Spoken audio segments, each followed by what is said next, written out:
Hello aspirants, welcome back to our channel. మనం ఈ వీడియోలో ఇండియన్ హిస్టరీలోని భారతదేశం అండ్ సాంస్కృతిక పునర్జీవనోద్యమం గురించి తెలుసుకుందాం.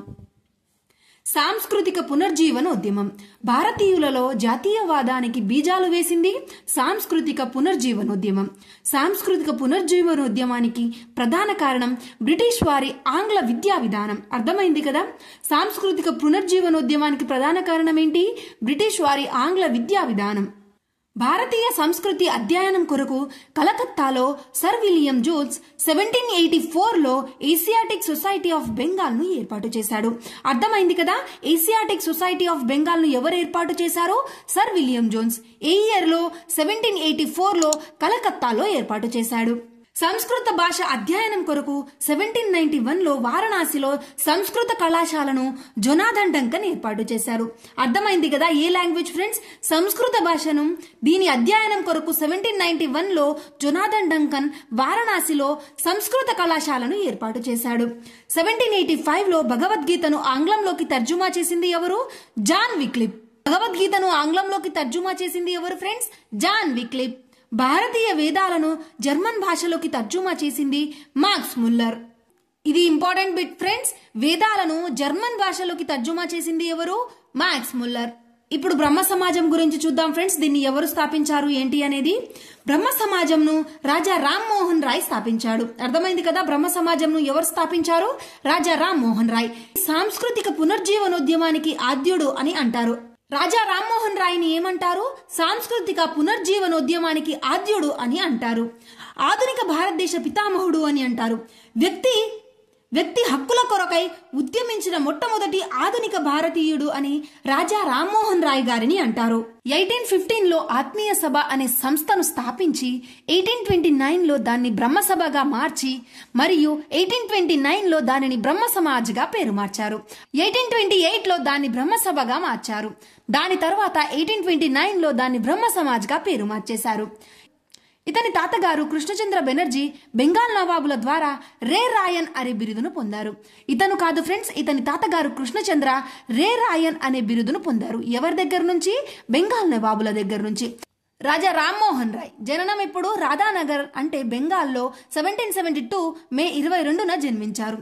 మరణం ఎప్పుడు అంటే ఇతను బ్రిస్టల్ నగరం లండన్ లో మరణించాడు ఫ్రెండ్స్. ఇతని బిరుదు రాజా. ఈ బిరుదును ఇచ్చింది రెండవ అక్బర్. రాజా రామ్మోహన్ రాయ్ స్థాపించినవి ఆత్మీయ సభ 1815లో బెంగాల్లో స్థాపించాడు. ఇదే తరువాత బ్రహ్మ సమాజంగా మారింది. 1828లో ఆగస్టు 20న బెంగాల్లో దీన్ని బ్రహ్మ సమాజ్గా మార్చేశారు. బ్రహ్మ సమాజం అనుసరించిన ముఖ్య సిద్ధాంతం ఏంటి? ఏకేశ్వరోపాసన. 1832లో రెండవ అక్బర్ రాజా బిరుదును ప్రదానం చేశాడు. రాజా రామ్మోహన్ రాయ్ లార్డ్ మోకాలేని ఒప్పించి పాశ్చాత్య విద్యా విధానంను భారతదేశంలో ప్రవేశపెట్టబడకు కృషి చేశాడు. 1829లో విలియం బెంటింగ్ తో సహకరించి సతీ నిషేధ చట్టాన్ని నిషేధింపజేశాడు. అర్థమైంది కదా? ఈ రాజా రామ్మోహన్ రాయ్ కృషి వల్ల 1829లో విలియం బెంటింగ్ సతీ నిషేధ చట్టాన్ని చేశాడు. 1821లో కలకత్తాలో వేదాంత కళాశాలను స్థాపించాడు. అర్థమైంది కదా? రాజా రామ్మోహన్ రాయ్ 1821లో కలకత్తాలో వేదాంత కళాశాలను స్థాపించాడు. రాజా రామ్మోహన్ రాయ్ నిర్వహించిన పారశిక పత్రిక మిరాత్ ఉల్ అక్బరి. ఇది పారశిక పత్రిక ఫ్రెండ్స్. రాజా రామ్మోహన్ రాయ్ బెంగాలీ భాషలో సంవాద కౌముది అనే వారపత్రికను ప్రారంభించాడు. రాజా రామ్మోహన్ రాయ్ బెంగాలీ భాషలో సంవాద కౌముది అనే వారపత్రికను ప్రారంభించాడు. అయితే ఈ రాజా రామ్మోహన్ రాయ్ యొక్క వారపత్రిక పేరు ఏంటి ఫ్రెండ్స్? సంవాద కౌముది. ఏ లాంగ్వేజ్ లో ఉంది ఇది? బెంగాలీ భాషలో. ఈ పత్రిక భారతీయుడు స్థాపించిన మొదటి పత్రిక. భారతీయుడు స్థాపించిన మొదటి పత్రిక ఏది? సంవాద కౌముది. ఎవరు స్థాపించారు? రాజా రామ్మోహన్ రాయ్. ఆంగ్ల వారపత్రిక అయిన బెంగాల్ గెజిట్ భారతదేశంలో తొలి పత్రిక బెంగాల్ గెజిట్. దీన్ని 1780లో జేమ్స్ ఆగస్టన్ హీకే ప్రారంభించాడు. అర్థమైంది కదా? ఫస్ట్ వారపత్రిక బెంగాల్ గెజిట్. ఇది ఆంగ్ల భాషలో ఉంది ఫ్రెండ్స్. దీన్ని ఎవరు స్థాపించారు? జేమ్స్ ఆగస్టన్ హీకే. ఏ ఇయర్ లో? 1780లో. భారతీయుడు స్థాపించిన మొదటి పత్రిక ఏది? సంవాద కౌముది. ఎవరు స్థాపించారు? రాజా రామ్మోహన్ రాయ్. బంగదూత అనే వారపత్రికను బెంగాలీ, హిందీ, పర్షియా మరియు ఇంగ్లీష్ భాషలలో ప్రారంభించాడు. క్రైస్తవ మతం పైన the precepts of Jesus and the guide to peace and happiness అనే 2 ఆంగ్ల గ్రంథాలను రచించాడు. ఈ 2 కూడా రాజా రామ్మోహన్ రాయ్ రచించిన గ్రంథాలు ఫ్రెండ్స్. రాజా రామ్మోహన్ రాయ్ మరణానంతరం దేవేంద్రనాథ్ ఠాగూర్ కేశవచంద్ర సేన్లో క్షీణిస్తున్న బ్రహ్మ సమాజాన్ని పునరుద్ధరించారు. ఫస్ట్ దేవేంద్రనాథ్ ఠాగూర్ గురించి చూద్దాం. ఇతను ఆది బ్రహ్మ సమాజాన్ని స్థాపించాడు. దేవేంద్రనాథ్ ఠాగూర్ దేన్ని స్థాపించాడు? ఆది బ్రహ్మ సమాజాన్ని స్థాపించాడు. మొట్టమొదట ఇండియన్ ట్రేడింగ్ కంపెనీ స్థాపించింది Dwarkanath Tagore. First Indian trading కంపెనీని స్థాపించింది ఎవరు ఫ్రెండ్స్? ద్వారకానాథ్ ఠాగూర్. ద్వారకానాథ్ ఠాగూర్ దేవేంద్రనాథ్ ఠాగూర్ యొక్క కుమారుడు. 1839లో కలకత్తాలో తత్వబోధిని సభను స్థాపించాడు. అర్థమైంది కదా, దేవేంద్రనాథ్ ఠాగూర్ 1839లో కలకత్తాలో తత్వబోధిని సభను స్థాపించాడు. 1843లో తత్వబోధిని అనే వేదాంత మాసపత్రికను ప్రారంభించాడు. తత్వబోధిని అనే వేదాంత మాసపత్రికను ఎవరు ప్రారంభించారు? దేవేంద్రనాథ్ ఠాగూర్. ఏ ఇయర్లో? 1843లో. 1840లో తత్వబోధిని పాఠశాలను స్థాపించాడు. తన తండ్రికి అంత్య సంస్కారాలు చేయడానికి తిరస్కరించిన సంఘ సంస్కర్త దేవేంద్రనాథ్ ఠాగూర్. సో అర్థమైంది కదా ఫ్రెండ్స్, బ్రహ్మ సమాజాన్ని ఎవరు స్థాపించారు? రాజా రామ్మోహన్ రాయ్. అతను చనిపోయిన తర్వాత దాన్ని ఎవరు హ్యాండ్ ఓవర్ చేసుకున్నారు? దేవేంద్రనాథ్ ఠాగూర్ అండ్ కేశవచంద్ర సేన్లు. అయితే దేవేంద్రనాథ్ ఠాగూర్ దేన్ని స్థాపించాడు? ఆది బ్రహ్మ సమాజాన్ని స్థాపించాడు. నెక్స్ట్ కేశవచంద్ర సేన్ గురించి చూద్దాం. కేశవచంద్ర సేన్ బ్రహ్మ సమాజంను వీడి భారతీయ బ్రహ్మ సమాజంను స్థాపించాడు. అర్థమైంది కదా, భారతీయ బ్రహ్మ సమాజంను ఎవరు స్థాపించారు? కేశవచంద్ర సేన్. వేద సమాజంను స్థాపించాడు. కేశవచంద్ర సేన్ వేద సమాజంను స్థాపించాడు ఫ్రెండ్స్. కేశవచంద్ర సేన్ బొంబాయి పర్యటించినప్పుడు సేన్ ఉపన్యాసాల పట్ల ఆకర్షితుడై 1867లో ఆత్మారాం పాండురంగ్ ప్రార్థనా సమాజంను స్థాపించాడు. అర్థమైంది కదా ఫ్రెండ్స్, ప్రార్థనా సమాజాన్ని ఎవరు స్థాపించారు? 1867లో ఆత్మారాం పాండురంగ్ స్థాపించాడు. బ్రహ్మ సమాజ్ ప్రార్థనా గీతంలో శ్లోక అనే గ్రంథాన్ని రచించాడు. 1861లో ఇండియన్ మిర్రర్ అనే ఆంగ్ల పత్రికను స్థాపించాడు. ఇండియన్ మిర్రర్ అనే ఆంగ్ల పత్రికను ఎవరు స్థాపించారు? కేశవచంద్ర సేన్. ఏ ఇయర్లో? 1861లో. కులాంతర వివాహాలను ప్రోత్సహించి మద్యపాన నిషేధానికి కృషి చేశాడు. ధర్మతత్వ అనే బెంగాలీ పత్రికను కూడా స్థాపించాడు. సంగత్ సభ మరియు ఇండియన్ రిఫార్మ్ అసోసియేషన్ అనే సంస్థలను స్థాపించాడు. అయితే కేశవచంద్ర సేన్ సంగత్ సభ అండ్ ఇండియన్ రిఫార్మ్ అసోసియేషన్ అనే సంస్థలను స్థాపించాడు. కేశవచంద్ర సేన్ కృషి వలన 1872లో నేటివ్ మ్యారేజ్ యాక్ట్ లేదా సివిల్ మ్యారేజ్ యాక్ట్ చేయబడింది. అర్థమైంది కదా, దీన్ని చేసింది ఎవరు? డెల్హౌసీ. ఎవరి కృషి వలన ఈ యాక్ట్ చేశారు ఫ్రెండ్స్? కేశవచంద్ర సేన్ కృషి వలన 1872లో నేటివ్ మ్యారేజ్ యాక్ట్ లేదా సివిల్ మ్యారేజ్ యాక్ట్ ను డెల్హౌసీ చేశాడు. కేశవచంద్ర సేన్ చివరిలో తన 14 సంవత్సరాల కూతుర్ని కూచ్ రాజాతో అంటే బీహార్ రాజాతో వైదిక మత సంప్రదాయాలతో వివాహం జరిపి విమర్శలకు లోనయ్యాడు. ఫలితంగా 1878లో బ్రహ్మ సమాజంలో 2వ చీలిక ఏర్పడింది. ఫస్ట్ చీలిక ఏంటి ఫ్రెండ్స్? దేవేంద్రనాథ్ ఠాగూర్ ఆది బ్రహ్మ సమాజంని స్థాపించాడు. కేశవచంద్ర సేన్ భారతీయ బ్రహ్మ సమాజంను స్థాపించాడు. మళ్ళీ భారతీయ బ్రహ్మ సమాజంలో 2వ చీలిక ఏర్పడింది.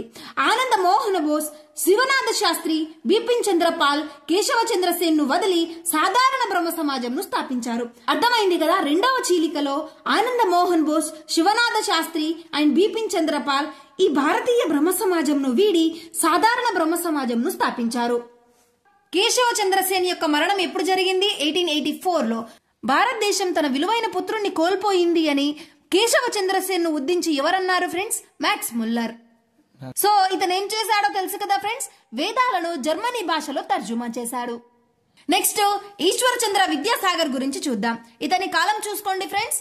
బ్రహ్మ సమాజ వ్యాప్తికి కృషి చేసిన ప్రముఖ బెంగాలీ నాయకులలో ఈశ్వరచంద్ర విద్యాసాగర్ ఒకరు. స్త్రీల అభ్యున్నతికి విశేష కృషి చేశాడు. ఇతని కృషి ఫలితంగా 1856లో హిందూ వితంతు పునర్వివాహ చట్టం చేయబడింది. అర్థమైంది కదా, ఈశ్వరచంద్ర విద్యాసాగర్ కృషి వలన 1856లో హిందూ వితంతు పునర్వివాహ చట్టం చేయబడింది. దేశంలోనే తొలి చట్టబద్ధమైన వితంతు పునర్వివాహంను కలకత్తాలో జరిపించాడు. ఎప్పుడు జరిపించాడు? 1858లో జరిపించాడు. కలకత్తాలోని సంస్కృత కళాశాల విద్యాసాగర్ అను బిరుదును ప్రదానం చేసింది.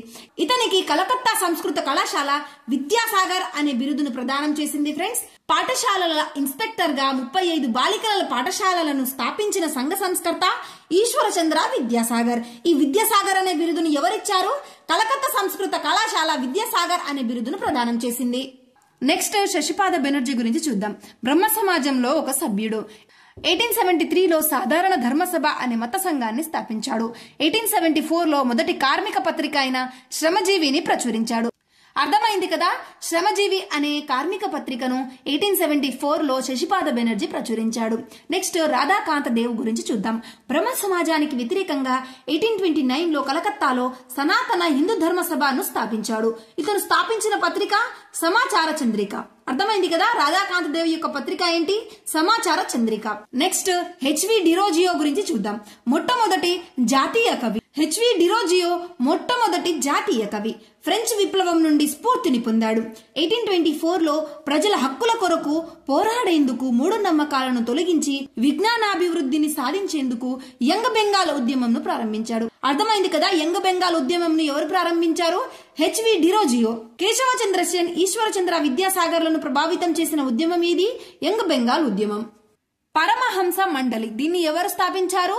ధరోజీ. ఏ ఇయర్ లో? 1849లో. ముఖ్య ఉద్దేశం ఏంటి?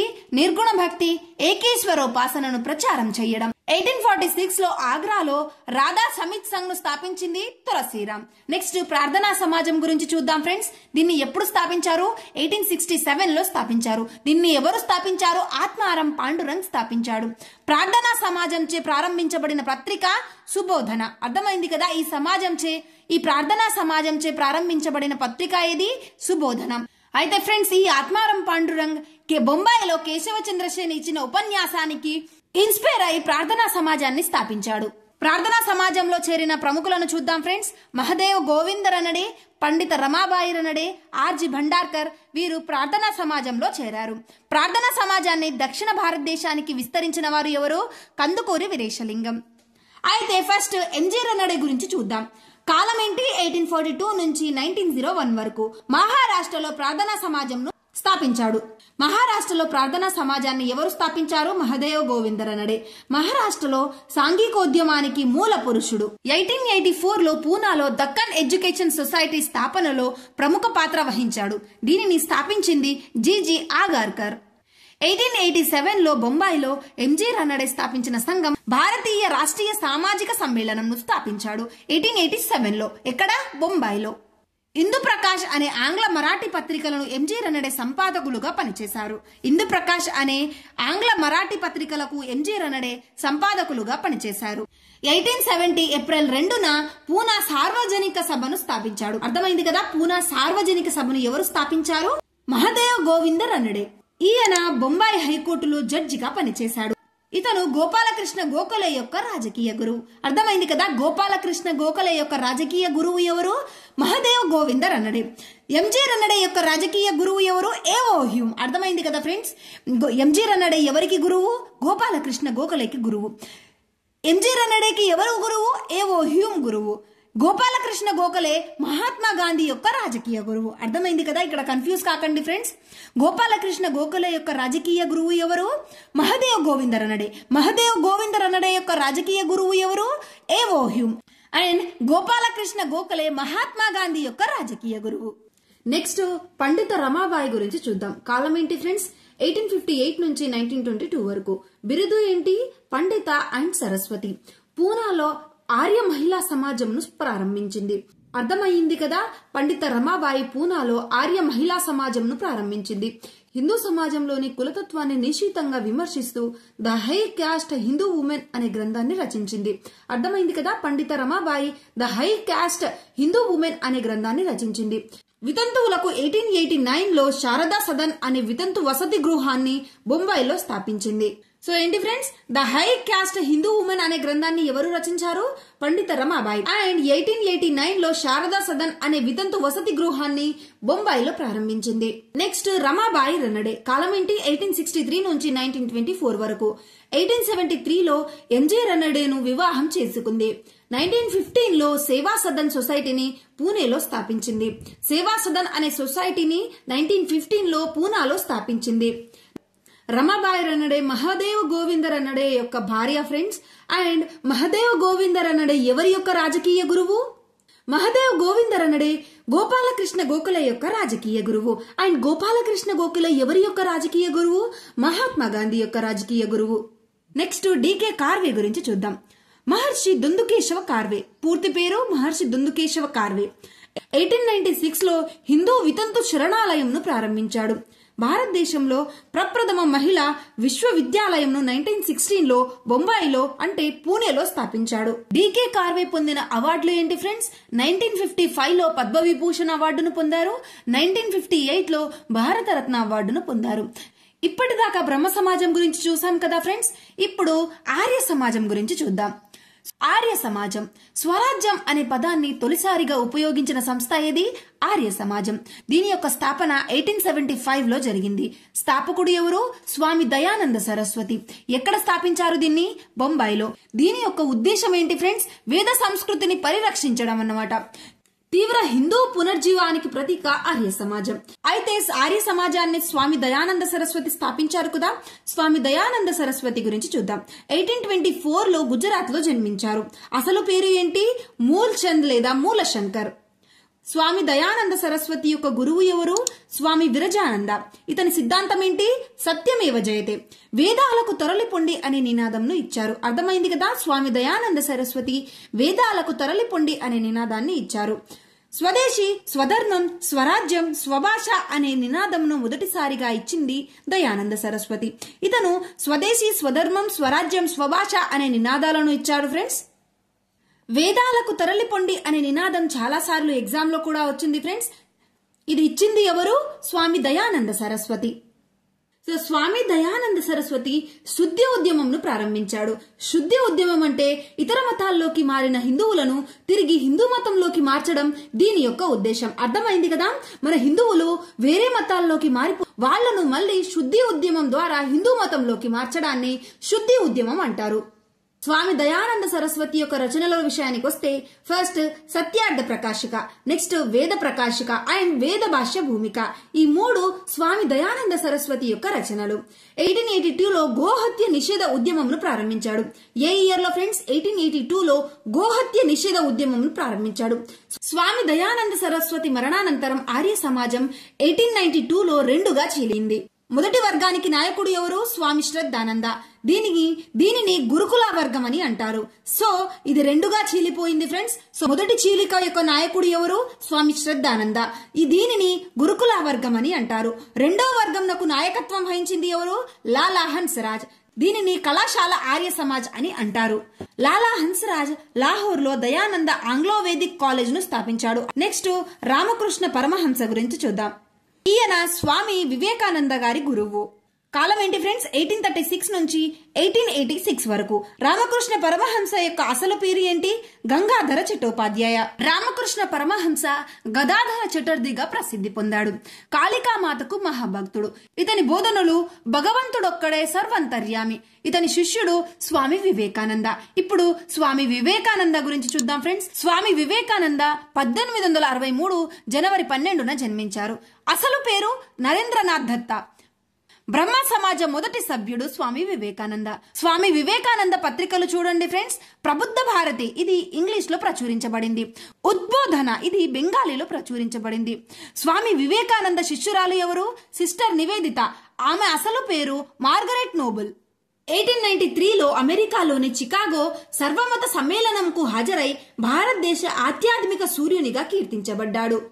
వివేకానందుణ్ణి సృష్టికే మేధావి అని వర్ణించింది రవీంద్రనాథ్ ఠాగూర్. వివేకానందుణ్ణి ఆధునిక భారత నిర్మాతగా పేర్కొన్నది సుభాష్ చంద్రబోస్. నేను భారతీయుణ్ణి, భారతీయులందరూ నా సహోదరులు అని అన్నది వివేకానందుడు. లేవండి, మేల్కొలండి, లక్ష్యాన్ని చేరుకునే వరకు విశ్రమించకండి అని భారతీయ యువకులను మేలుకొల్పింది వివేకానందుడు. రామకృష్ణ మఠం దీన్ని ఎప్పుడు స్థాపించారు ఫ్రెండ్స్? 1887 లో. ఎవరు స్థాపించారు? స్వామి వివేకానంద. ఎక్కడ? బారానగర్ లో రామకృష్ణ మఠంను 1887 లో స్వామి వివేకానంద స్థాపించారు. అయితే నెక్స్ట్ రామకృష్ణ మిషన్ ని ఎవరు స్థాపించారు? 1897 లో స్వామి వివేకానంద బేలూరులో స్థాపించారు. నెక్స్ట్ దివ్య జ్ఞాన సమాజం గురించి చూద్దాం ఫ్రెండ్స్.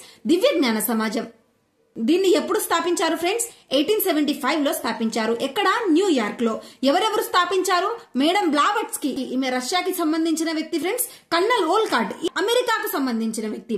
1879 లో దివ్యజ్ఞాన సమాజంను న్యూయార్క్ నుండి బొంబాయికి మార్చారు. కర్నల్ ఓల్కాట్ మరణం తర్వాత దివ్యజ్ఞాన సమాజానికి అధ్యక్షత వహించింది అని బిసెంట్. అర్థమైంది కదా? కర్నల్ ఓల్కాట్ మరణం తర్వాత దివ్యజ్ఞాన సమాజానికి అధ్యక్షత వహించింది ఎవరు? అని Bessent. Madam Blavatsky Rachana the secret doctrine. Next అని బిసెంట్ గురించి చూద్దాం ఫ్రెండ్స్. ఈమె లండన్ లో జన్మించింది. ఐర్లాండ్ కు చెందిన ఐరిష్ జాతి మహిళ. 1893లో ఇండియాకి వచ్చింది. ముఖ్య శిష్యుడు దత్తపుత్రుడు ఎవరు? జిడ్డు కృష్ణమూర్తి. 1898లో వారణాసిలో కేంద్ర హిందూ పాఠశాలను నెలకొల్పింది. ఇది 1916లో మదన్ మోహన్ మాలవ్య కృషితో బెనారస్ హిందూ యూనివర్సిటీగా మారింది. అని బిసెంట్ స్థాపించిన పత్రికలు ఏంటి friends? New India and Commonwealth. అర్థమైంది కదా? అని బిసెంట్ యొక్క 2 పత్రికలు ఏంటి? New India and Commonwealth. భారత జాతీయ కాంగ్రెస్ కు అధ్యక్షత వహించిన మొట్టమొదటి మహిళ అని బిసెంట్. అర్థమైంది కదా? ఐఎన్సీకి అధ్యక్షత వహించిన మొట్టమొదటి మహిళ అని బిసెంట్. 1917 కలకత్తా అఖిల భారత జాతీయ కాంగ్రెస్ సమావేశానికి అధ్యక్షత వహించింది. ఇండియన్ బాయ్ స్కౌట్స్ అసోసియేషన్ ను స్థాపించింది.